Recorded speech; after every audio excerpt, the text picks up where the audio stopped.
Hi అండి అందరికీ. ఎప్పుడు రెగ్యులర్ చట్నీసే కాకుండా ఒక్కసారి ఉల్లిపాయతో ఇలా చట్నీ చేసి చూడండి.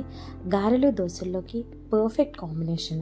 ముందుగా స్టవ్ ఆన్ చేసి ప్యాన్ పెట్టి 2 టేబుల్ స్పూన్స్ ఆయిల్ వేసి, ఆయిల్ వేడయ్యాక 1 టేబుల్ స్పూను జీలకర్ర, 3 ఎండుమిర్చి, 7 వెల్లుల్లి రెబ్బలు వేసి వేగిన తరువాత 6 ఉల్లిపాయలను మరీ సన్నగా కాదు లావుగా కాదు చూపించిన విధంగా కట్ చేసినవి వేసుకొని సరిపడా సాల్ట్ కూడా వేసి ఆనియన్ ట్రాన్స్పరెంట్గా అయ్యేంత వరకు మీడియం ఫ్లేమ్లో మూత పెట్టి మగ్గనివ్వాలి.